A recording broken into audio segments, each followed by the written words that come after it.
Hello everyone, I'd like to welcome you to this session on Microsoft Windows Clustering 101. In this presentation we're going to cover some key definitions on and about clustering. We're going to review the prerequisites for clustering for Windows Server 2003 and Windows Server 2008. We're going to set up an iSCSI target using StarWind Software, and we'll set up the iSCSI initiators on the clients. We're going to then set up our Windows Server 2003 server cluster using Windows 2003 Server Enterprise Edition, of course. Well, it could be Data Center, but we're going to use Enterprise. And we're going to then set up Windows Server 2008 failover clustering using Enterprise Edition for Windows 2008.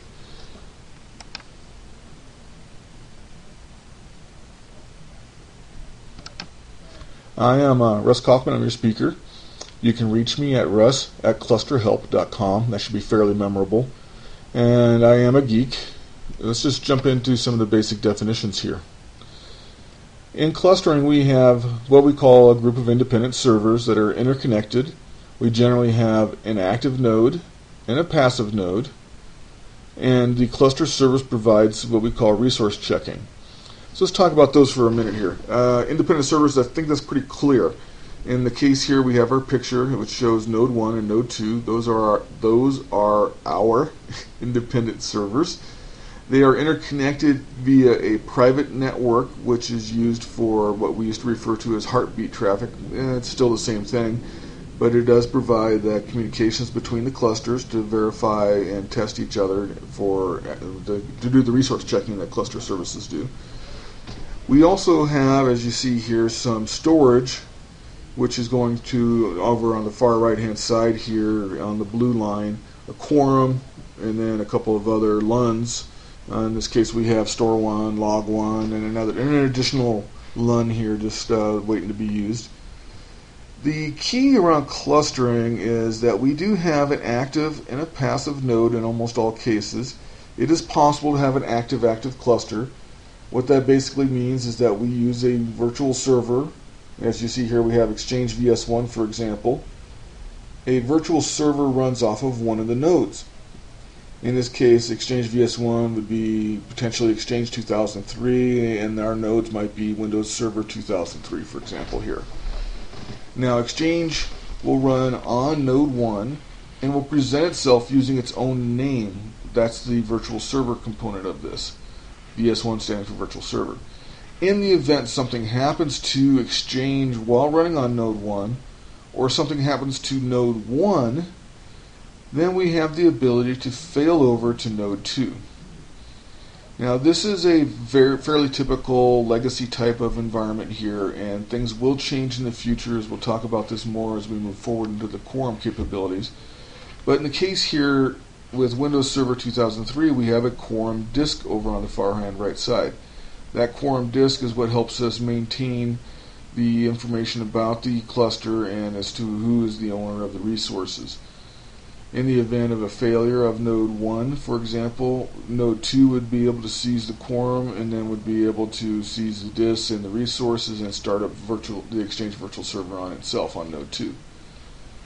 Alright, so we do have resource checking. The resource checking is a part of clustering. What resource checking does is, for example, Node 2 and Node 1 will communicate with each other. And in the case of this Exchange virtual server, we'll do a lot of checking on the individual services running in Exchange. We'll also do some checking on the disks and other services or other resources that are running in that cluster group. So, for example, Node 2 and Node 1 will do some resource checking, and in the event that, let's say, the store1 disk doesn't respond properly to resource checks, then it's assumed that something's wrong and broken where the current Exchange server, virtual server is running. So it will be then seized by the other node and started up on the other node with the assumption that there is a major failure of some kind.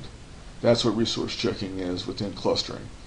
So again, clustering, independent servers, interconnected. We have an active and a passive node per service or per virtual server is what we should refer to that. It's also possible to have multiple other virtual servers running and then have one running, for example, on Node 1 and another virtual server running on Node 2, depending upon the application or the service. there are some constraints based upon applications and services. And one of the things we like to talk about when we talk about clustering is the concept of reliability. Reliability, and then the next check below is availability. They are two very different things in most people's minds. In reliability, we note and we then brand particular products with a mean time before failure.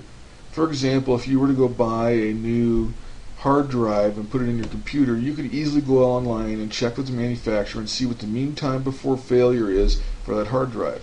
The key here is the mean time before failure. Everyone recognizes that hard drives will fail eventually. It's just a matter of when. So we know things are going to break. Now, if you are a multi-billion-dollar company and you are worried about a disk breaking and thus then breaking your email system, this can be pretty disconcerting to a lot of people. Now, let's jump forward to availability for a minute.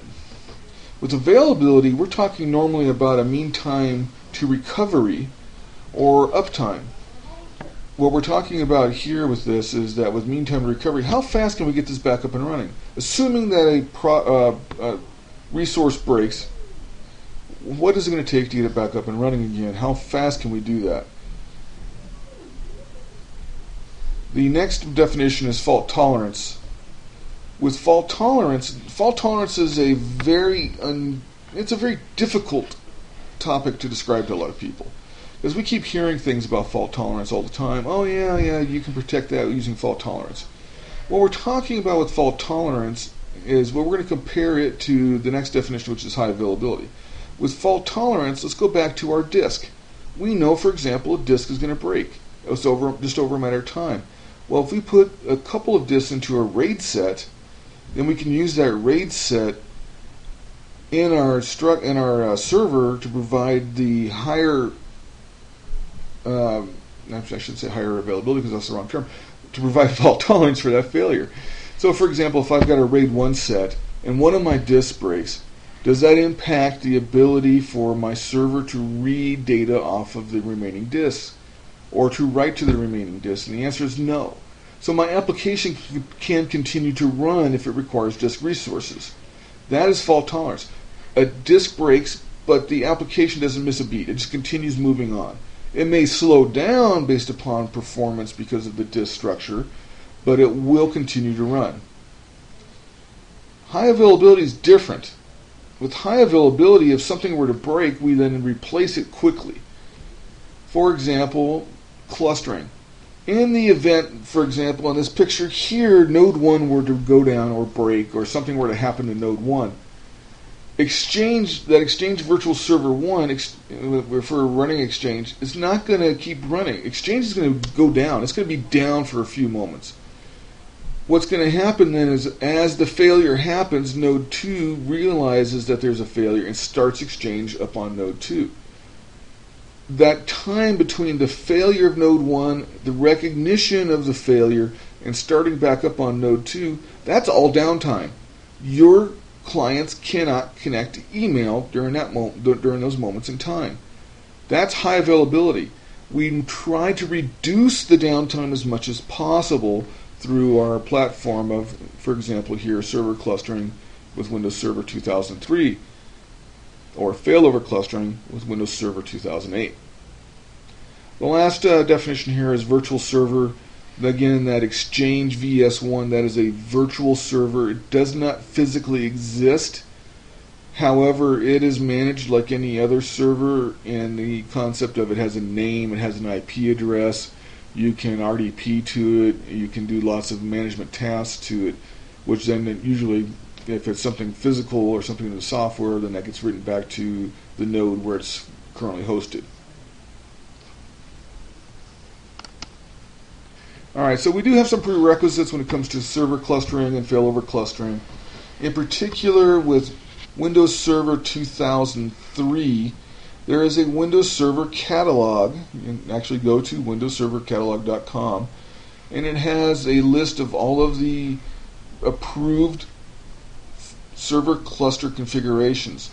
The server cluster configuration includes the physical servers, the network adapters, the switch for the fiber if it's fiber, or the switch for iSCSI if it's iSCSI, the HBAs or the adapters if it's iSCSI, which can of course also be branded as HBAs, and the storage configuration, all together tested as a group, are then approved as a group. Now, what Microsoft has found over the number of years of Windows Server 2003 and prior to that with Windows Server 2000 is that very few organizations actually purchased an entire configuration from that Windows Server catalog, also known as the hardware compatibility list. What they were doing is they were basically piecemealing. Hey, we just spent a few $100,000 on this EMC array, or this HP array, or this IBM array, whatever brand that was, Hitachi, it didn't really matter. People were buying these arrays, and then they were buying hardware and hooking it all together. And yes, it would work, but there was some loss of potential support because of the issues around that hardware compatibility list or that Windows Server catalog. With Windows Server 2008 and failover clustering, Microsoft introduced the concept of this validate process, which is part of the failover configuration setup. When we build our cluster, we run validate against the nodes and against the hardware, against the nodes, which are the hardware, and the services and the configuration, and it will then do all of the testing, and if it comes back and says everything passes, then Microsoft will fully support it. This makes life a lot easier for those of us that piecemeal systems together. However, it's not really piecemealing, because it does test that the servers are fairly identical, that the adapters are fairly identical, that we're talking about the same BIOS versions, the same hardware platforms in general. So once we've got our servers, we have to have a minimum of 2 network adapters, one to handle the public network and one to handle the private network.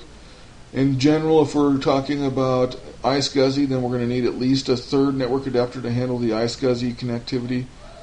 Otherwise, we would use HBAs to handle that process as well for our fiber adapters for the fiber network that's going to hook up to our fiber SAN.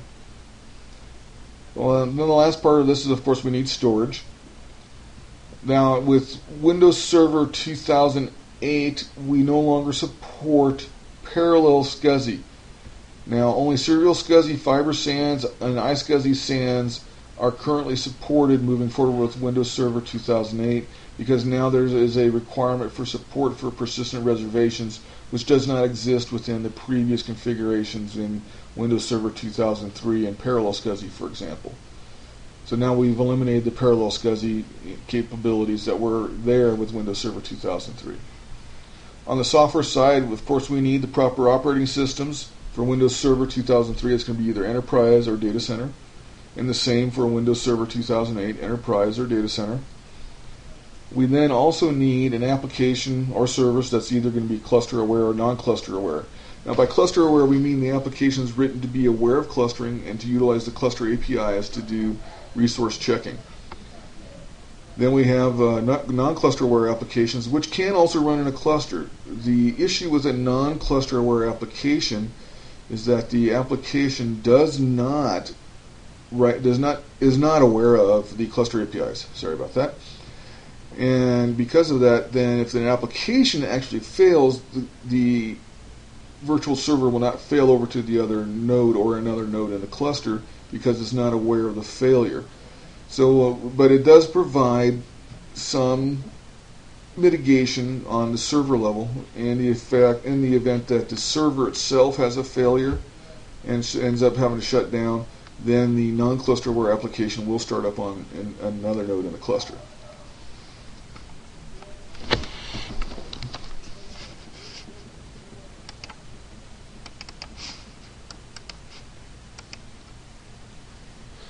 Alright, so we have our prerequisites. There are some obvious benefits to clustering, including the increased uptime. In the event of failure of an application or service, we can start it up on another node automatically. It provides some protection for application failures, assuming that the application is cluster aware, or service failures, assuming that the service is cluster aware. Hardware failures or network failures are also protected against, except for the event of the complete network failing, meaning that both or all the nodes in a cluster are unable to see the network. Then the cluster in general will shut down. The biggest benefit in my mind is the maintenance opportunity. What we can do, first off, of course, we're going to do this in our test environment, is we can patch our passive node. We can then move our service or application over to the passive node and get it running, verify it's going to run, wait a little while, make sure there aren't any issues that are going to pop up after a few minutes, or an hour or more. We might want to wait that long. And then patch the other node. Now that patching can be a software upgrade or a hot fix, or it could be even hardware maintenance. Now let's assume, for example, we want to upgrade the amount of RAM in our server. Well, we can shut down the passive node, go into the server, upgrade the RAM, start it back up again, then do the failover from the active node to the passive node, make sure everything's working, make sure the RAM's not going to be a problem for us, and test it. Then we can go back to the other server, shut it down. In a 2-node cluster, we can shut down that second server. And it could be, if it's a 3-node, we just continue the process on down the road. Or a 4-node. We shut them down one at a time, do the maintenance, and then bring it back up online. So first off, we're going to go ahead and we're going to do a step-by-step with Windows Server 2003. We're going to configure the networks. We're then going to configure the storage. By configuring that storage, we're going to set up that iSCSI target, which is StarWind Software in this case. And then we're going to do an iSCSI initiator on the Windows Server 2003. It does not come with one, so we need to download and install one. We need to set up our service account for clustering, and then configure the system properties. These are some basic tweaks and tricks over time that I've worked with. And then we're going to configure the server cluster in general, get it up and running. So what we're going to do here is we're going to jump over to my other server, which is running Windows Server 2008 Hyper-V, and I've got some virtualized servers within there here. Alright, so I have my domain controller. My domain controller is going to also be my iSCSI target, and we're going to set that up. But prior to doing this, we're going to set up our networks. So we're starting with Windows Server 2003. So here's Node 1 on Windows Server 2003. I want to come in here and go to Control Panel and Network Connections, and we want to open that up so we can see all of our network connections. I have already gone in and I've labeled each one of my networks. This is going to make it a lot easier in the future when it comes time for maintenance and work. Alright, so I can then go into my public network and I can make the changes I need to it. I can go to the properties and I can configure it. Well, one of the things that we want to do with our private network and our iSCSI network, these are not fully network type of networks. Okay, that made no sense, I'm sure. What I was trying to say is this is not something you're going to connect to from another server. So, for example, on this private network, this is going to be the heartbeat network between our two nodes. There should be no need to do file and print sharing for Microsoft networks across that network. We're not a Microsoft network in the fact that we're going to connect to this as a client-server type of operation. So we can remove those connections here as far as those services. Now I can go into my TCP IP configuration. I'm going to do some other things here.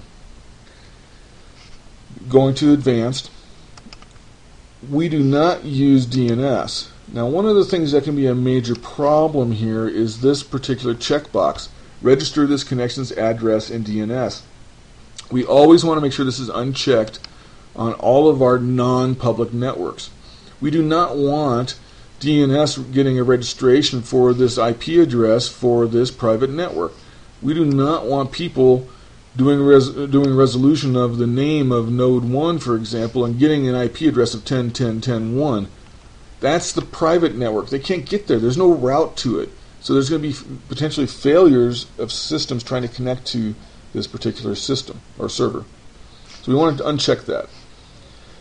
On the same note, we do do not have any need whatsoever for NetBIOS resolution or NetBIOS over TCP/IP at all for this private network. So we're going to turn that off as well. The same is true when we talk about the iSCSI network, so let's go ahead and do the same here. We can turn that off, we can turn that off. We can then come in here, go to advanced, uncheck that box, and disable NetBIOS. Okay, that's node 1. We need to do the same thing for node 2. So let's get our node 2 up here. Go to control panel. And open. So on node 2, we're going to do the same thing again on that private network. Go to the properties. Uncheck, uncheck. Go to TCP/IP. Advanced. Uncheck the register and disable NetBIOS over TCP/IP, and we'll do the same thing on the iSCSI network here. Click, click, advanced, DNS, uncheck, wins, disable.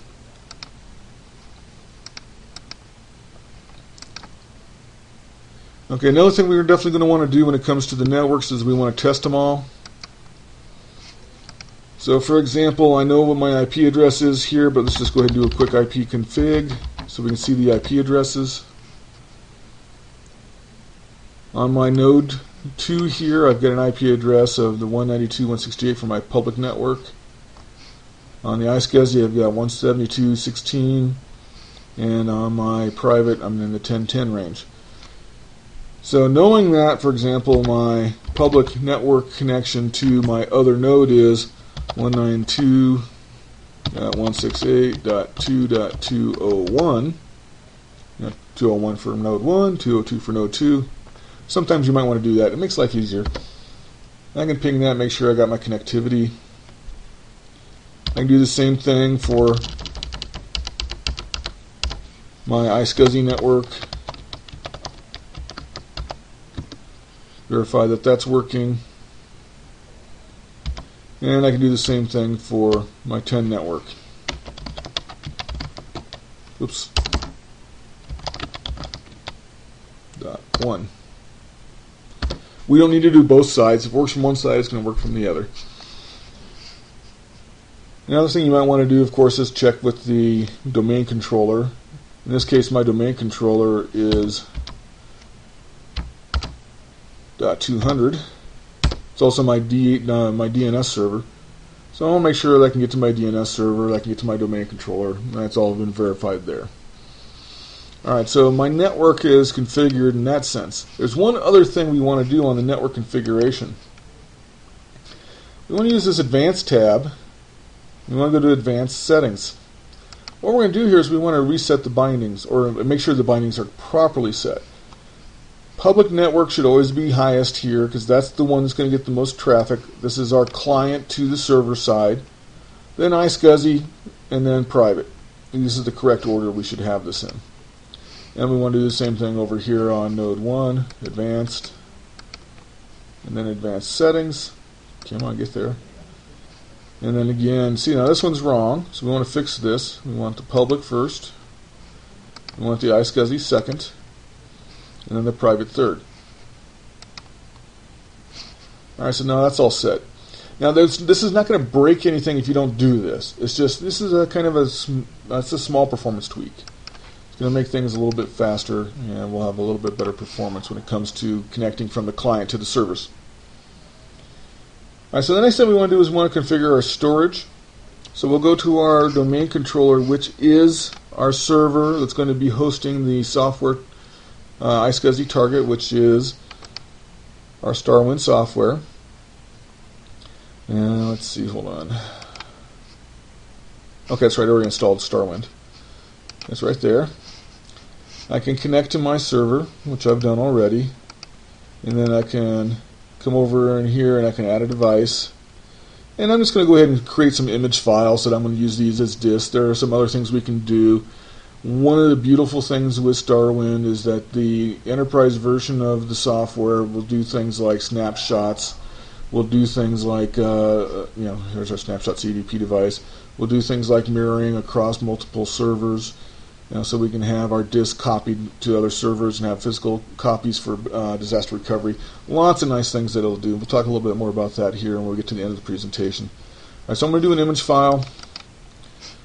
I'm going to create a new virtual disk, and we will, let's just go ahead and go find a spot here on the C drive. And what I should do, actually let me cancel here and go back a minute. What I want to do is set up a little spot here so I can find this in the future. On my C drive, I'll go ahead and create a new folder, and we'll call that iSCSI. I'm not extremely imaginative in a lot of cases like this. Okay, so we'll go ahead and do that. Alright, so come back in here again, and we will do the add device, image file. We're going to create a new virtual disk, and I'm going to come in here and set this up in my iSCSI folder. And I'm going to go ahead and I'm going to create a disk called q.img, or a file called disk or q.img. I want to make this at least 512 meg because this is going to be my quorum eventually. Anything that's less than 512 megs, you'll get a little warning from the cluster service when you try to build this.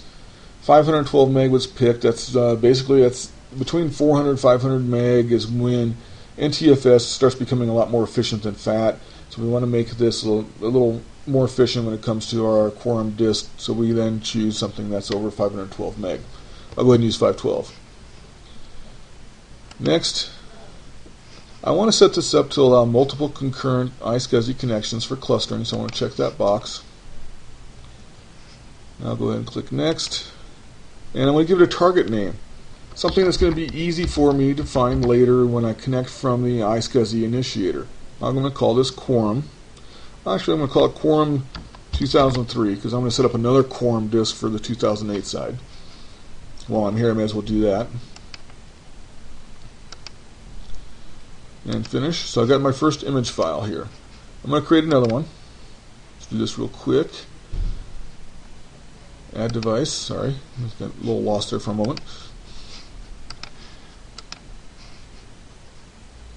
And we'll go ahead and call this one S. And we'll make this one also 512. Next, set that to again allow concurrent iSCSI connections. And we're going to call this one Quorum 2008. Oh, do I want to do that? Yeah, okay, we'll do that.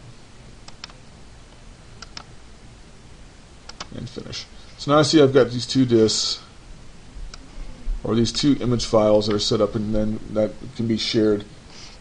I'm going to go ahead and create, no, I'm good. That's all we need. I could create some other ones for storage and for transaction logs and everything like that. Alright, so let's move forward. I'm going to go ahead and minimize my domain controller. And then we're going to go into, let's go into node 1 here. What I've done is I've already gone in and I've downloaded the iSCSI initiator software and put it on my C drive. Something you should never do, but I'm going to go ahead and do it. Notice this is a 64-bit version, and it's version 2.08 for the initiator. You can download that from Microsoft.com/downloads. We'll get that one installed.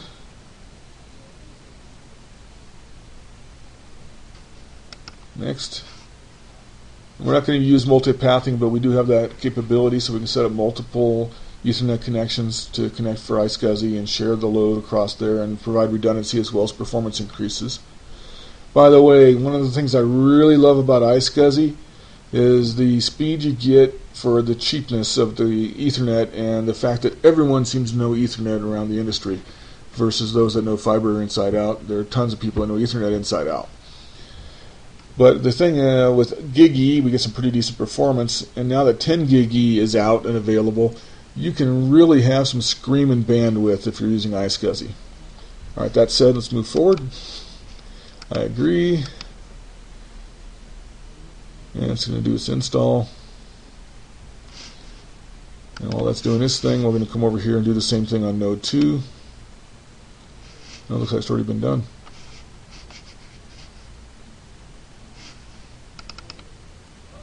Oh, I guess I already did it. No problem.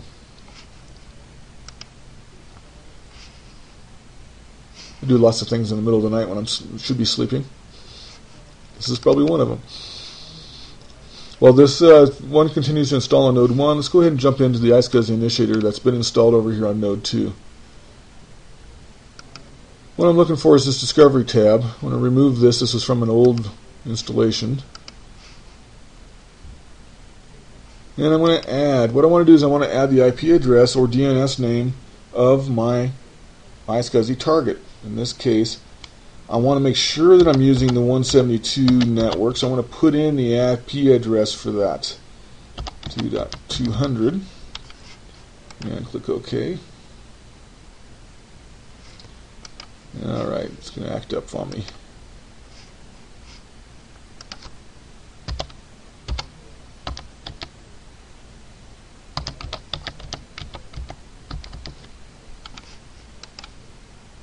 Alright, there we go.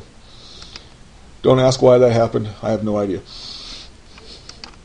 Okay, so let's come back over to the same side over here. Since we already got that finished, now I have my iSCSI initiator here. And I can do the same thing. Go to the discovery and add the IP address for the target.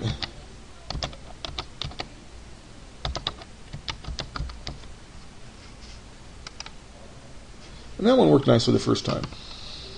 All right, the thing about this now is once I've got the discovery, I've got my server, I know it's out there, I can then come over to my targets and look what I see. I see the two that I created earlier, and this one needs to go away.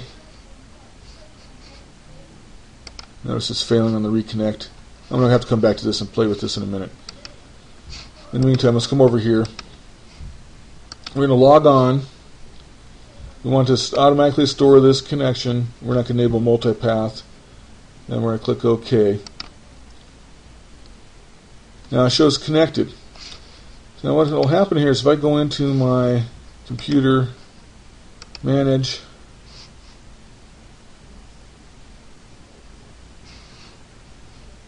and then come over here to disk management. Notice right here it automatically pops up showing that there's the initiation disk wizard, and if you look here you can see that there's a disk that's in place. Why does it say 510? And that's because of the formatting of the partition and so forth. Alright, so I'll go ahead and click next. Yes, I want to do that. Yes, I want to initialize it. Now I do not want to convert this to dynamic. We do not use dynamic disks. We can only use the basic disks. I'll click next and finish. And now I can come in here and set up my partition. It's going to be a primary. Use the full amount.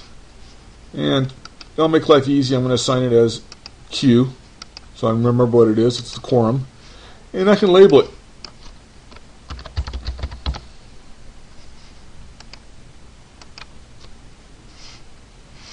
And now it's formatting and away we go. Now I've got two disks. I've got a C drive and a Q drive. I'm going to close that up and click OK here. Let's come back over to this mess and see if I can fix this real quick. Alright, that's not good. We'll log off. Click OK. I'm not going to worry about that right now. We'll come back to that later. What I really want is to log on here on the 2003 disk, automatically restore the connection, click OK. Again, we're connected, and click OK. And go back in, my computer, manage. Now this is where we may run into issues. We do not have clustering installed yet. But I can see the disk. I shouldn't be able to access this disk though. Once we install clustering, we won't be able to access this. Right now I can go in here and I can then do a format of it again. I could change the name, which is going to screw everything up. So we do not want to touch this disk at this point. So we're going to leave that alone.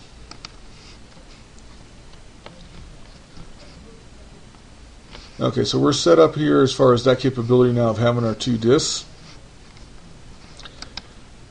The next step is to go ahead and configure some of our little settings, such as our system properties settings. This is something that doesn't need to be done, but these are some of the things that I like to talk about because these are kind of important. On the advanced here, we have some performance pieces. In particular, one of the ones I'm interested in is the virtual memory. One of the things that I really have an issue with is the fact that we have paging file sizes here that change based upon the needs of the system. We should never do this. You should never set up a paging file that can change sizes. That can lead to fragmentation of the page file and performance issues. So I'm just going to go ahead and put in the max and min to be the same, and I'm going to set those up and then click OK. Now notice this on the C drive, you never want to put anything on your quorum drive when it comes to virtual memory or any other drive that's a clustered disk. Alright, so click OK there. Visual effects, this is a server. There is no need for any of the animation or the backdrops or any of that stuff there on our server. This is something you're not even supposed to really be looking at on a regular basis. We don't care about that. Automatic updates is something that a lot of people are really gung-ho about. They want to set it up, they want to make it work. This is a cluster. I'm going to turn off automatic updates on a cluster because I want to have full control as to when these are patched and then when they are restarted, because this can make a big difference to the applications or the backups or whatever's running at a particular date and time. So I'm going to turn off my automatic updates. Oops, let me go back. Sorry about that. I forgot a couple. Alright, so we did automatic updates. The other one was the remotes. We want to enable remote desktop. This is a pretty key one. A lot of times you do need a remote to your server node here in order to do some management, so we want to turn that on. And that should take care of that. We have our general and the computer name, and then of course the hardware pieces here. Alright, so we're all good here. We want to do the same thing to node 1, or node 2. I'm not going to do that right now. We want to go,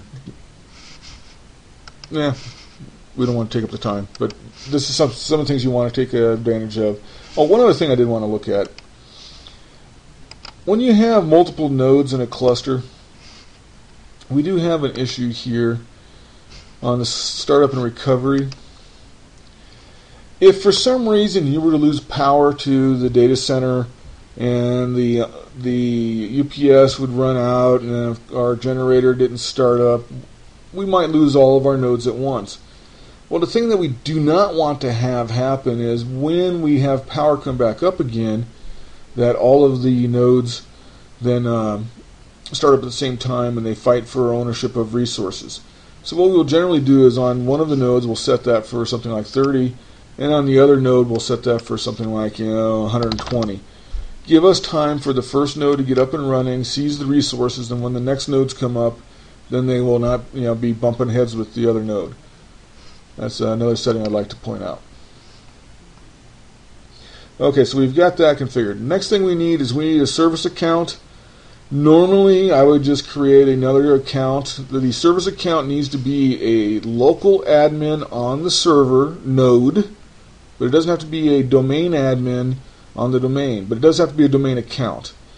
Now, to make life easy for me, I'm just going to go ahead and use the administrator account. I don't recommend that for a production cluster, but again, for issues around time constraints. All right, so next step, we want to configure our cluster. Now, the cluster services are installed automatically on Windows Server 2003, but they are not configured automatically, so we need to configure these. What we're going to do is we're going to create a new cluster. Click OK. Welcome to our little wizard. Click Next. We need to give it a name. Let's call it StarWind Software Cluster. Easy enough to remember. Click Next. I have my computer, which is 2003 Node 1. This is the actual name of the computer. I could use the browse and I could select it from there if it doesn't automatically appear, but it should appear if you're doing it here on the server itself. And then next, what it's going to do is it's going to run through some analysis to verify that we have the ability to be a cluster, we have multiple network adapters, we've got the additional disks, etc. Click Next. I need to give it an IP address for my cluster. I'll go with 192.168.2. Let's go with 220. And it will go out and check to make sure it's not in use by trying to do some pings and checking that way. Now the username, again, I'm going to use administrator for my account. Now normally, again, you're going to want to just set up a cluster service account. That's going to be a local administrator on each node, and a domain account, but not necessarily a domain administrator. I don't recommend it being a domain administrator. And next. Now in this case here, we have some of our proposed configuration settings.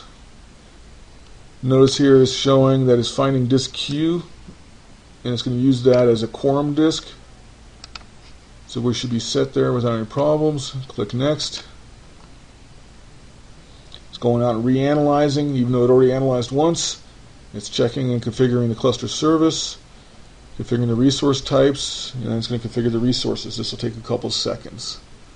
Actually, more than a couple seconds.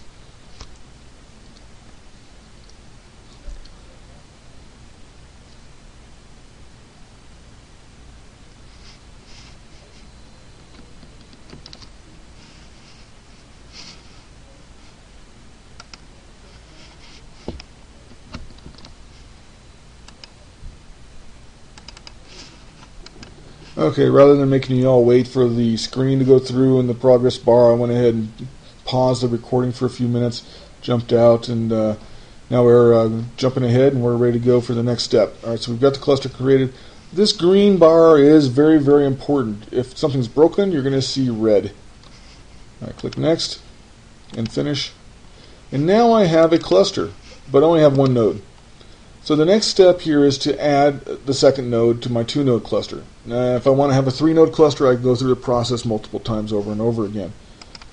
Alright, so I'll go in New, Node, Next, 2003, Node 2, Add,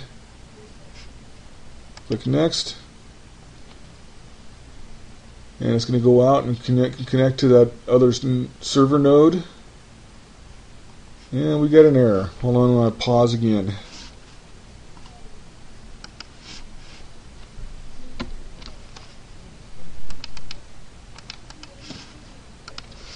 Okay, so let's try this again now that I've paused and fixed the problem, which, by the way, was a simple one.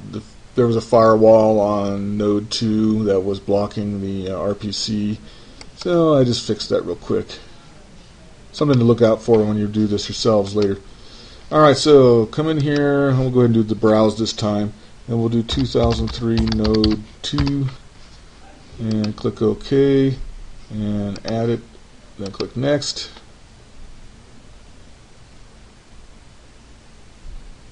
And this is not nearly as time consuming as establishing the cluster and creating that first node of the cluster. So this should be done here in a second, and again we get the green bar instead of the red bar. Yay! Click Next. And it's going to ask us for the password for the account. And click Next. And it gives us the information about that and how that configuration happened and all the settings. And click Next.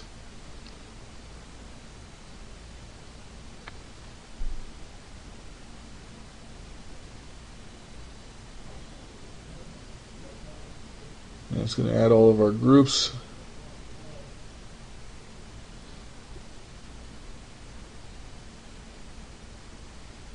Now when we get to the 2008 step-by-step, you're going to find that it is much quicker and should make you much happier once we see how that works. Not to say anything's wrong with 2003, but 2008 was definitely a step up.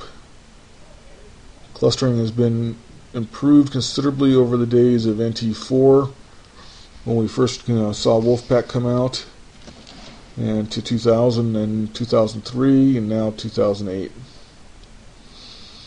Something I want to talk about while we're sitting here watching the progress bar here. One of the questions I seem to get a lot is, I'm getting ready to deploy a new cluster. Should I use 2003 or should I use 2008? And my response has been pretty consistent lately. And it is the first question I want to ask in response is, how long is this server or these servers and the cluster going to be up and running and in production? Now normally companies are purchasing new hardware to deploy a cluster, and they've got a 3 or 5 year warranty on the hardware. So now the year is 2009. Let's say it's 5 years, so we're talking about 2014, and that's when the hardware warranty is going to expire. We have to go into maintenance mode on the hardware, which is going to be fairly costly. And in 2014, you're still running Windows 2003. Good idea? Probably not. So something to keep in mind. This is how we all ended up with a lot of NT4 servers out there for so long, is people refused to accept that 2000 was a good product, and that they figured that NT4 was pretty solid. Okay, so we're done. We've got our green bar, we're nice and happy and ready to go. And we click next and finish. And now we've got 2 nodes to our cluster, and they're both up and running and happy. And from here we can then go into some of the settings within the cluster itself. But this is just to get us up and running, so this is a 101. You're ready to go. You can now install stuff on your cluster. We have our cluster IP address, we have our cluster name, and we have the disk queue all in our cluster group. So now we're ready to move forward into 2008. So I'm going to go ahead and minimize this, and we'll go ahead and minimize our 2003 node 2. And now I've got my 2008 node 1, and I also have my 2008 node 2 right here, and we're ready to go. Now there are some prerequisites here as well we talked about already, but one of the bigger ones is that we have to install the failover feature. So what we do normally is go into our admin tools, into our server manager, and clustering is a feature, not a role. See right here, I've already got failover clustering as one of my features listed. If it wasn't there, I'd click on add feature, and I would simply go in and check the box and any associated boxes that I want along with that. Go ahead and cancel that and close that. Alright, so we're going to go back to node 1, and I've already verified that, again, it also has the cluster failover cluster feature installed, and then do again the basic ping test. Let's make sure everything's running. Do my IP config, gotta spell it right.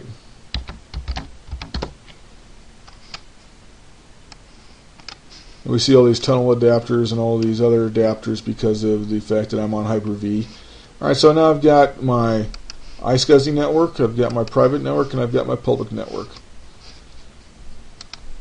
Again, based on the fact that I'm going to go ahead and open up another window, another command prompt. Based on the fact that we know what our IP address is, we can figure what the IP address is on the other side of the cluster.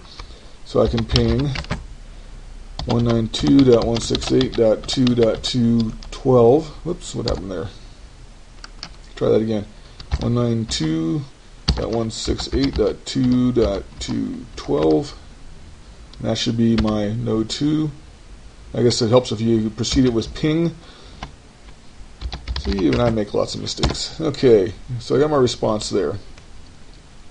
Now I can do the same thing. Ping 172.16.2. Let's see, it looks like it's going to be 212 as well. And yep, it sure is. And then notice here I've got a completely different network name for my heartbeat. 10.10.100.2 will be my other side. Okay, so we've got connectivity all around. That's a good thing. Alright, so here's the hard part. We've got to do our iSCSI. Okay, it's not so hard. iSCSI Initiator is built into 2008, so I can just double click on that. Go to my discovery. Again, this has my old one on it. I'm just going to make sure I remove my old targets. Okay, so I've got those. And I should go in and remove.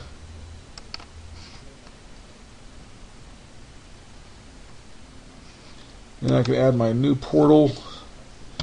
172.16. There we go again. 172.16.2.200. Click OK. And there we go. Now we're going to have some issues with the targets, but just remember, here's our 2008 target. This is one we want. We're going to log on to that and restore that for when the system restarts. Now I show connected. And just like we did before, we need to go in and we want to format that. Manage. Storage. Disk management.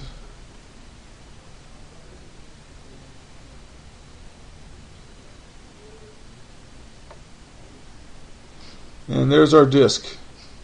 Notice now 2008 treats this a little bit differently. It shows it as offline. We're adding it as an offline disk now. I'm going to go ahead and I'm going to bring it online.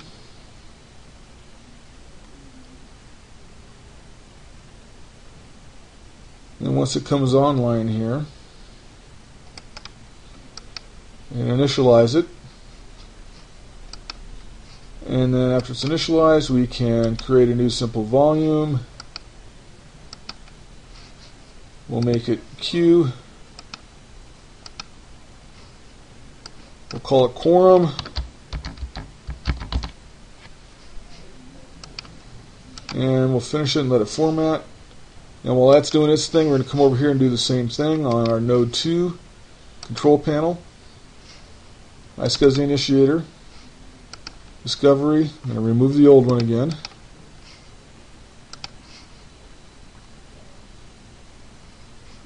Then we'll go ahead and add our new one.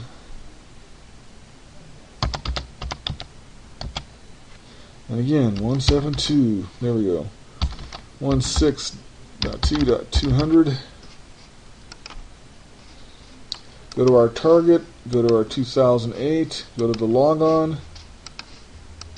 Log that on. Click OK. And there we go. We're still formatting.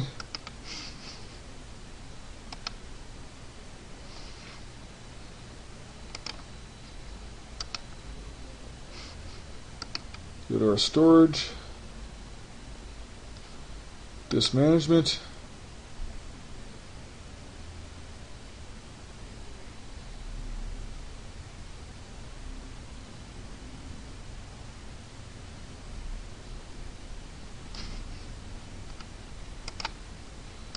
And bring that online. And it's already automatically showing up as a basic disk. We don't have to initialize it or any of that. No, we're not going to format that. No, we're not going to give it a drive letter, all that. Okay, next. Alright, so we're all done. We're formatted. We're ready to go. The next step is an easy one. We go into Administrative Tools, Failover Cluster Management.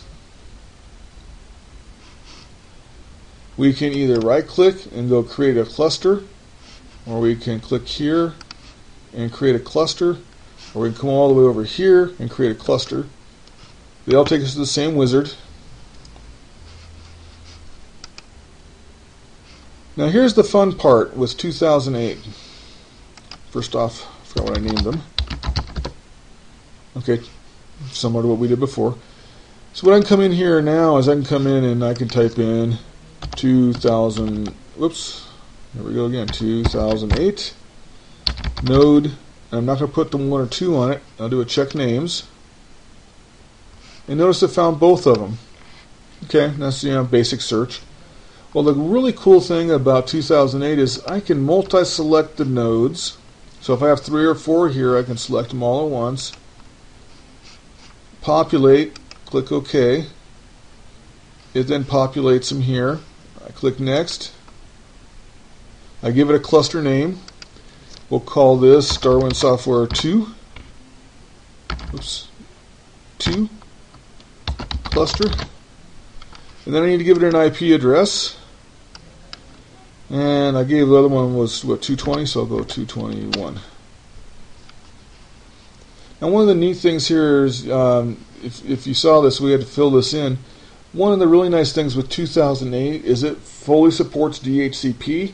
So if your nodes are DHCP, you can use DHCP for your cluster names as well, for your cluster access points.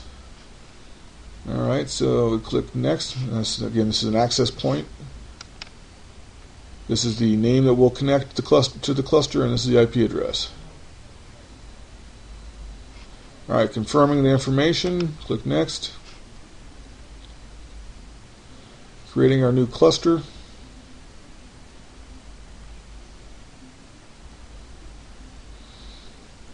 Again, the fun of the progress bar, but again, this will be fairly quick in comparison to the 2003 side of it.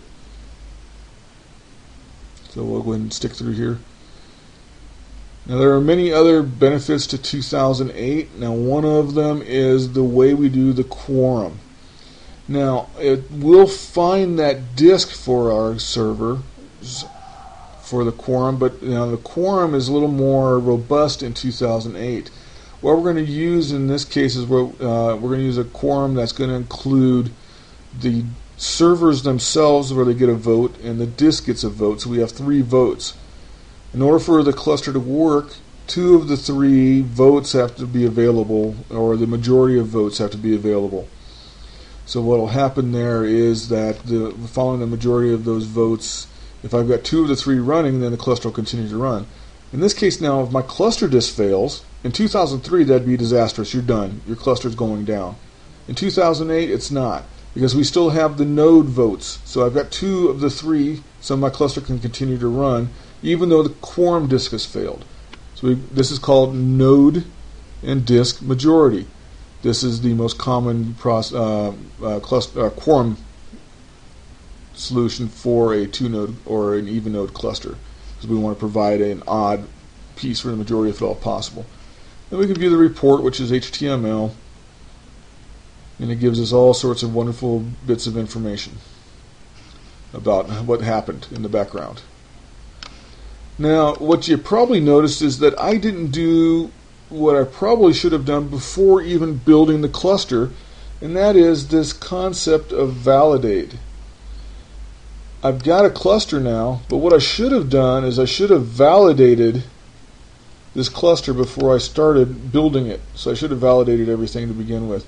The reason why I did not do that is that it takes a long time to run through all those tests, and I didn't want to go through them in this case just to show you how the basic installation happens. Now normally what you'll do is you'll follow the steps in the white paper that we've provided on the StarWind Software website, and it walks you through that step of actually doing the validate first. So there we're done with our 2-node cluster for Windows Server 2008. That's all it took. A little bit easier than the other way, yes indeed. Okay, so let's jump back to our presentation. Close this back up. So we looked at our step-by-step for 2003. We looked at our step-by-step for 2008. We looked at some of the configuration settings to make it a little more bulletproof. Now the big thing that we looked at here, and one of the things I'm absolutely falling in love with, is this concept of a software-based SAN, which is what we get with StarWind Software. I can convert any Windows server into a SAN.